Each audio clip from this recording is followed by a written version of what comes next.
Hola, muy buenas. Hoy les traigo el capítulo 2 de neuroanatomía, que vendría a ser médula espinal. Es un tema muy complejo y muy importante, así que lo voy a dividir en dos partes. Vamos ya con la primera parte.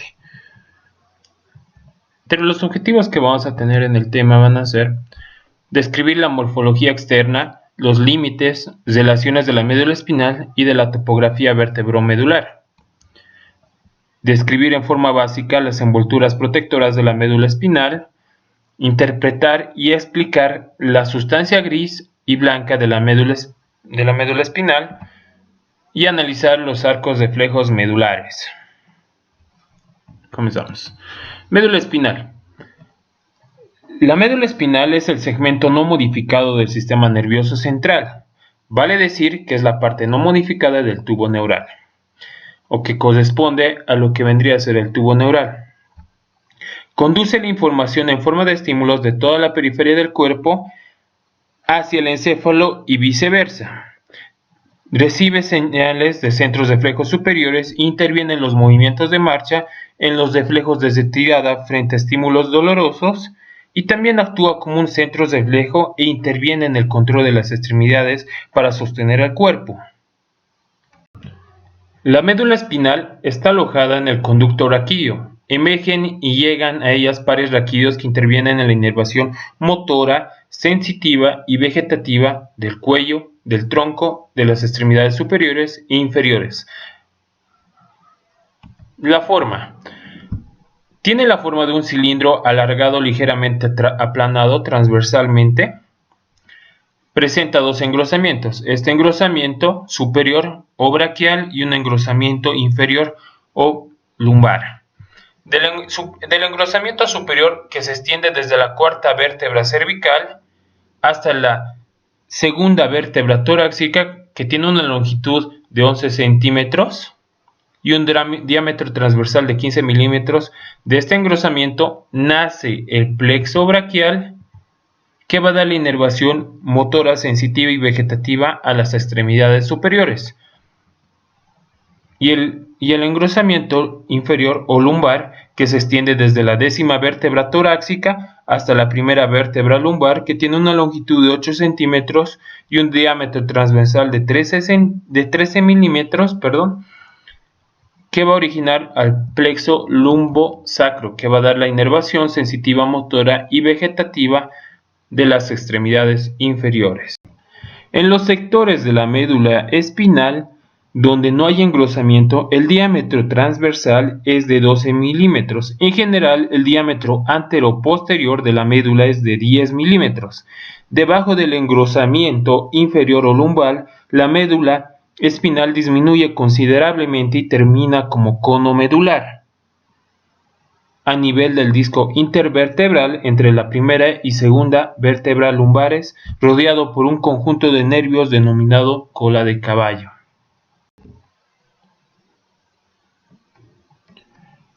Longitud. La médula espinal en el adulto tiene una longitud de 45 centímetros en el hombre y de 43 en la mujer, mientras la columna vertebral mide 70 a 75 centímetros. El peso, desprovista de todas sus envolturas o capas meningias y pares raquídeos, pesa un promedio de 28 gramos a 30 gramos. La consistencia es pastosa y blancuzca, más firme que la del cerebelo y cerebro. El color es de coloración blanquecina y opaca, o algo opaca. Límites. El límite superior corresponde a la emergencia del primer par raquídeo, y el límite inferior generalmente está a nivel del disco intervertebral entre la primera y segunda vértebra lumbar. Relaciones. La médula espinal no ocupa todo el diámetro del conducto raquídeo, existiendo un espacio perimedular apreciable. Se halla completamente cesada por dos tipos de estuches anatómicos, que son el estuche blando, representado por las meninges, que son tres membranas que de afuera hacia adentro se denominan dura madre, aracnoides y pía madre.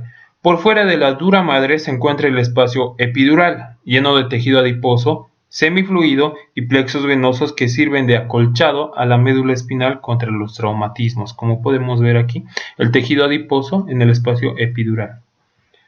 Entre el aracnoides y la pía madre se localiza el líquido cefalorraquídeo. Y ahora vamos con el estuche duro, o también llamado osteoligamentario, representado por las paredes del conducto raquídeo a través del espacio peridural. La médula se relaciona hacia adelante con el ligamento longitudinal posterior, discos intervertebrales y la cara posterior de los cuerpos vertebrales. Hacia atrás con las láminas vertebrales y ligamentos amarillos y la base de la apófisis espinosa. Los medios de fijación de la médula espinal, su extremidad superior se fija con la médula oblongada, continuándose con ella, su extremidad inferior con el ligamento coccigio y a los lados con los pares raquídeos y ligamentos dentados. Estas fijaciones no son estáticas, porque la médula espinal sigue el desplazamiento de la columna vertebral, gracias a su elasticidad. En conjunto, la médula está envainada por las meninges y amortiguada por el líquido cefalorraquídeo, que la rodea totalmente por intermedio de la pía madre. Morfología externa. Estudiando externamente a la médula espinal, ella presenta una cara anterior, una posterior y dos laterales. La cara anterior es ligeramente convexa y se observa en su parte central la fisura longitudinal media, que podemos apreciar acá. Por fuera de la fisura media se observa un surco anterolateral por donde emergen las daisíes anteriores de los pares raquídeos. Aquí podemos encontrar el surco anterolateral donde nacen las daisías de los nervios raquídeos o pares raquídeos. La cara posterior es levemente convexa, encontrándose en su parte medial al surco longitudinal posterior de escasa profundidad que recorre todo el largo de la médula. Hacia adelante se continúa con el septum medio posterior. El surco posterolateral que vemos acá, que se encuentra por fuera del surco longitudinal posterior, es más profundo que su homólogo de la cara anterior, o sea, este va a ser más profundo que el surco anterolateral. Por él penetran las daisíes posteriores de los pares raquídeos. Entre la médula cervical y parte alta de la torácica, entre los surcos longitudinal posterior y el posterolateral, se encuentra otro surco, el intermedio posterior, que podemos apreciar acá, que delimita los haces delgado y cuneiforme, o el de Gall o de Burdach. Las caras laterales son fuertemente convexas, se extienden entre los surcos anterolateral y posterolateral. Los diferentes surcos de la médula, excepto el intermedio posterior, delimitan en cada hemimédula a los cordones medulares, que por su ubicación son los siguientes. Vamos a tener un cordón anterior comprendido entre la fisura longitudinal media anterior y el surco anterolateral. El cordón posterior, ubicado entre el surco longitudinal medio posterior y el posterolateral. Ojo, es un cordón sensitivo, a diferencia de los otros que son motores sensitivos o mixtos. Y el cordón lateral, que va a estar delimitado, hemos dicho, por el surco posterolateral y anterolateral, pudiendo considerarse también delimitado por las daisías anteriores y posteriores de los pares raquídeos. Configuración interna. Estudiando la médula espinal en cortes transversales, se reconocen claramente dos clases de sustancia, una blanca o periférica y una sustancia gris o central. La sustancia blanca, compuesta por fibras mielínicas, amielínicas, células de la glía y vasos sanguíneos, está dividida en cordones medulares. Los cordones anteriores se comunican entre sí por un arco de sustancia blanca denominada comisura blanca anterior, que vendría a ser esta. Que los dos cordones anteriores se van a comunicar por la comisura blanca anterior. Los cordones laterales y anteriores se comunican totalmente entre sí, juntos forman los cordones anterolaterales, derecho e izquierdo.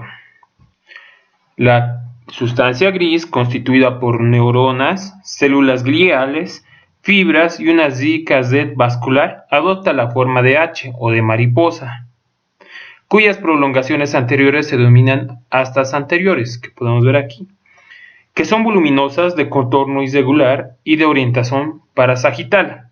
Son de naturaleza motora y se distinguen dos partes: la cabeza y la base. Las prolongaciones posteriores de la sustancia gris representan a las astas posteriores, que son más largas y delgadas, de contornos regulares, alcanzando su extremo más posterior a la periferia medular, separada únicamente por la zona marginal o tracto dorso-lateral o zona de Lissauer. Estas prolongaciones grises están orientadas en sentido dorso-lateral y se distinguen en tres partes: la cabeza, el cuello y la base. Son de función sensitiva. Ambas están comunicadas por sus bases mediante una franja de sustancia gris denominada lo que es la comisura gris, que podemos ver aquí, en cuyo centro encontramos con el conducto central o el epéndimo. ¿Listo? La comisura gris representa en la médula dorsal unos abultamientos en sus partes laterales llamados astas laterales, extendidas desde el segmento cervical 8 hasta la médula lumbar 3. Son de función simpática estas astas laterales, desde la cervical 8 hasta la lumbar 3. En la médula sacra, estos abultamientos son de naturaleza parasimpática, comprendida entre los segmentos sacros 2 y 3 y 4. El conducto central, que vemos aquí, es el vestigio del conducto primitivo medular. Es longitudinal, central y labrado en la comisura gris. Ocupado por el líquido cefaloraquídeo, se abre por arriba en el vértice inferior del cuarto ventrículo y abajo termina en una dilatación denominada ventrículo terminal, que se sitúa a nivel del cono medular. Estructura de la sustancia gris. La sustancia gris medular está constituida por neuronas, fibras, células de la glía y vasos sanguíneos. Los tipos de neuronas que existen son dos. Las neuronas radiculares son llamadas así porque sus axones forman las raíces anteriores de los nervios raquídeos. Comprenden a las neuronas alfa o motoneuronas, a las neuronas gamma, a las neuronas vegetativas simpáticas y parasimpáticas medulares. Y las neuronas cordonales intervienen por medio de sus prolongaciones en la conformación de los cordones medulares. Se localizan en las astas posteriores y en los ganglios raquídeos. De acuerdo a sus comportamientos axonales, pueden ser tautómeras, heterómeras, hecatómeras y ganglionares. Comenzamos con las neuronas radiculares.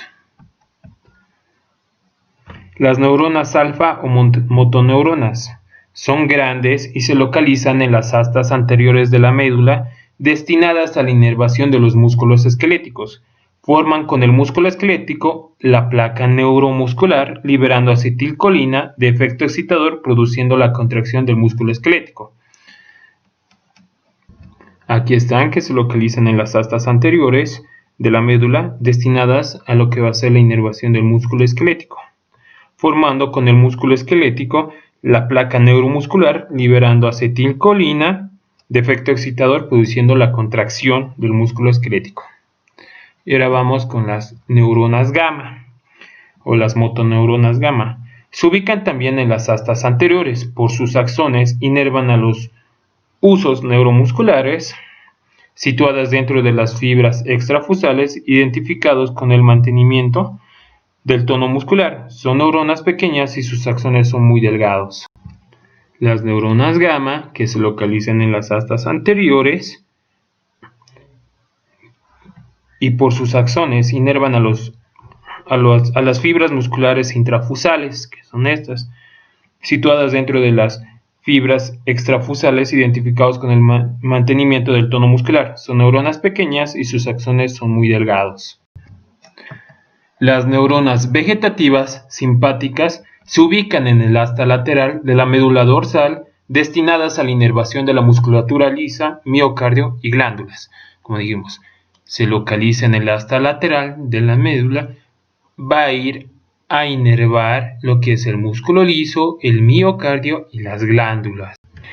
Y las neuronas vegetativas parasimpáticas se localizan en las astas laterales de la médula sacra, aquí también como podemos ver, y que van a inervar a la vejiga, al recto, al colon sigmoides, órganos genitales, próstata, vesículas seminales, útero y parte terminal del conducto deferente, etc. Y ahora vamos con las neuronas cordonales. Hemos dicho que se dividían en tautómeras, heterómeras, hecatómeras y ganglionares. Las tautómeras son tautómeras cuando sus axones se sitúan en la sustancia blanca de la hemimédula, del mismo lado, es decir, no cruzan la línea media. Como podemos ver aquí, una neurona tautómera que se van a encontrar en la hemimédula y no van a cruzar la línea media. Y las heterómeras, cuando sus axones cruzan la línea media, se ubican en la hemimédula del lado opuesto del origen, como vemos aquí. La heterómera, los axones de la hemimédula, y van cruzando lo que es la médula, van cruzando la línea media, perdón. Y las hecatómeras, llamadas así cuando sus axones se dividen en dos ramas, uno para el propio cordón, como vemos aquí, uno para el propio cordón del mismo lado y otra para el lado opuesto. Y las ganglionares son aquellas neuronas localizadas en los ganglios raquídeos, cuyas prolongaciones participan en la formación de los cordones posteriores, como podemos ver acá. Hemos dicho también que va a estar conformada por células neurogliales, la estructura de la sustancia gris, que van a ser representados por muchos astrocitos protoplasmáticos, pocos astrocitos fibrosos, microglia y oligodendroglia. Entre los vasos sanguíneos son abundantes, provienen de la arteria espinal anterior y de las arterias espinales posteriores. Sistematización y núcleos de la sustancia gris. La sustancia gris medular se puede dividir funcionalmente en 4 zonas. La primera zona somatomotora, de función motora, corresponde a la cabeza y a la base de las astas anteriores. Y una zona visceromotora, de función vegetativa motora, que comprende la porción anterior de la comisura gris. Y una zona viscerosensitiva, de función vegetativa sensitiva, que ocupa la porción posterior de la comisura gris. Y una zona somatosensitiva, de función sensitiva somática, localizada en las astas posteriores. Por otra parte, las neuronas de la sustancia gris medular se agrupan para formar distintos núcleos, como podemos ver acá, que se va a dividir en núcleos del asta anterior, núcleos del asta posterior y los núcleos de la comisura gris. Núcleos del asta anterior. En los sectores de la médula donde no existen engrosamientos, se distinguen núcleos. El primer núcleo va a ser el núcleo medial, que controla la inervación de la musculatura posterior, tanto del cuello como del tronco. Y el núcleo lateral logra inervar los restantes de los músculos del tronco y del cuello de situación anterolateral.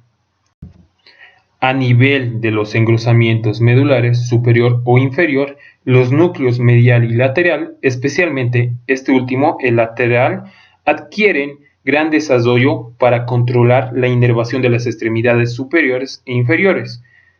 Es importante señalar que todas las neuronas de las astas anteriores sinapsan con todas las vías motoras, ya sean piramidales o extrapiramidales. Los núcleos del asta posterior. Entre los principales tenemos los siguientes: el núcleo zonal o de Waldeyer, se halla cubriendo el extremo periférico del asta posterior. El núcleo gelatinoso o de Rolando ocupa la cabeza del asta posterior, capta impulsos táctiles termoalgésicos de prurito cosquilleo y sexuales. Las neuronas de este núcleo actúan como asociativas y intercalares. El núcleo propio del asta posterior, que vendría a ser este, se ubica entre la cabeza y la base del asta posterior, tiene la misma significación funcional del gelatinoso. Y el núcleo basal medial o de Clark, aquí como podemos ver, se encuentra en la parte interna de la base de las astas posteriores de la médula torácica. Se relaciona con la sensibilidad profunda inconsciente. Y el núcleo basal lateral de Bechterew se localiza en la parte externa de la base de las astas posteriores en todos los niveles medulares. Como el anterior, se relaciona con la sensibilización profunda del inconsciente. Núcleos de la comisura gris. Se distinguen dos núcleos, el lateral y el medial. El núcleo lateral se extiende desde el segmento cervical 8 hasta la lumbar 3 de la médula espinal. Es de naturaleza simpática. En los segmentos sacros 2, 3 y 4 es parasimpático. Este núcleo está destinado a inervar por medio de las prolongaciones diferentes vísceras, por ejemplo el corazón, el pulmón, el hígado, el estómago, duodeno, etc. Y el núcleo medial, que vendría a ser este, se halla en toda la médula, de función todavía no conocida. De esta manera, la médula espinal se constituye como un importante centro neurovegetativo, comprendiendo al estudio completo de la comisura gris y de los sistemas simpáticos y parasimpáticos, localizados en diferentes niveles del asta lateral de la médula espinal. Laminación de la sustancia gris. Consiste en dividir la sustancia gris medular en láminas enumeradas en dirección dorso-ventral y en orden creciente mediante números romanos. Actualmente esta laminación es la más aceptada. La lámina 1 corresponde al núcleo zonal o marginal. La lámina 2 se proyecta a nivel del núcleo de la sustancia gelatinosa. La lámina 3 es una banda más ancha que las anteriores. Se ubica en ella parte del núcleo propio del asta posterior. La lámina 4, más ancha todavía que las anteriores, incluye el núcleo propio del asta posterior. La lámina 5 es una franja angosta donde existen neuronas asociativas. La lámina 6 involucra a los núcleos basales medio y lateral. La lámina 7 se sitúa por fuera de la sustancia central o periepidemaria. La lámina 8 corresponde al núcleo medial del asta anterior de naturaleza motora. La lámina 9 se proyecta a nivel del núcleo lateral del asta anterior, también contiene neuronas motoras somáticas. Y la lámina 10, que corresponde a la sustancia gris que rodea al conducto central. Y bueno, con eso terminamos la primera parte de neuroanatomía del capítulo de médula espinal. Ya en la segunda parte les traeré lo que es la sustancia blanca, arcos de flejo, topografía vértebro-medular. Así que si te gustó deja tu like, suscríbete. Y eso, muchas gracias.